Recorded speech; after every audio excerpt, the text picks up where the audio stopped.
Hi friends, please subscribe to Amravati Media and press the bell icon for more latest updates.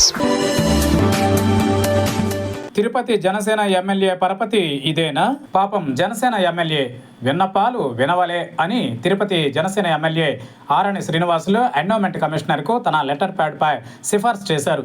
ఆ లేఖను endowment commissioner చెత్తబుట్టలో పడేయడం గమనార్హం. దీనిని బట్టి జనసేన ఎమ్మెల్యే ఆరణి శ్రీనివాసులకు తిరుపతిలో ఏ పార్టీ పరపతి ఉందో అర్థం చేసుకోవచ్చు. చిత్తూరు నుంచి తిరుపతికి ఎన్నికల సమయంలో ఆరణి శ్రీనివాసులు వలస వెళ్లిన సంగతి తెలిసిందే.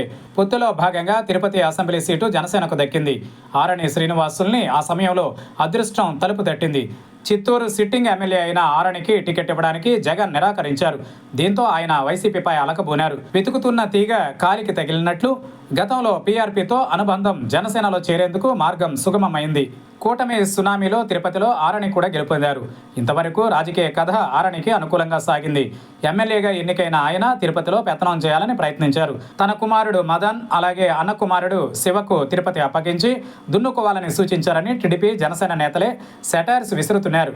అయితే ఎమ్మెల్యే ఒకటనుకుంటే అందుకు విరుద్ధంగా జరుగుతోంది. పేనుకు పెత్తనం ఇస్తే తలంతా గురిగినట్టు అవుతోందని ఆరణి ఆయన టీమును ఉద్దేశించి టీడీపీ జనసేన నేతలు దెప్పిపొడుస్తున్నారు. అందుకే ఆరణిపై ఇరు పార్టీల అధిష్టానాలకు స్థానిక నాయకులు ఫిర్యాదులు చేసినట్లు తెలిసింది. ఈ నేపథ్యంలో ఆరణి చెబితే ఏదీ చేయాల్సిన అవసరం లేదనే ఆదేశాలు అన్ని స్థాయిల్లోని అధికారులకు వెళ్లినట్లు సమాచారం. ఇది నిజమని నిరూపించే చిన్న ఘటన జరిగింది.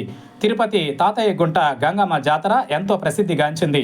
ఈ నెల 6 నుంచి జాతర ప్రారంభం కానుంది. ఇందుకోసం జాతర కమిటీలో స్థానం కల్పించాలంటూ ఎమ్మెల్యే తన లెటర్ ప్యాడ్పై 27 మంది పేర్లను సిఫార్సు చేస్తూ దేవాదాయ శాఖ కమిషనర్కు సిఫార్సు చేశారు. ఇందులో ఒక్కరి పేరు కూడా దేవాదాయ శాఖ కమిషనర్ పరిగణలోనికి తీసుకోలేదు.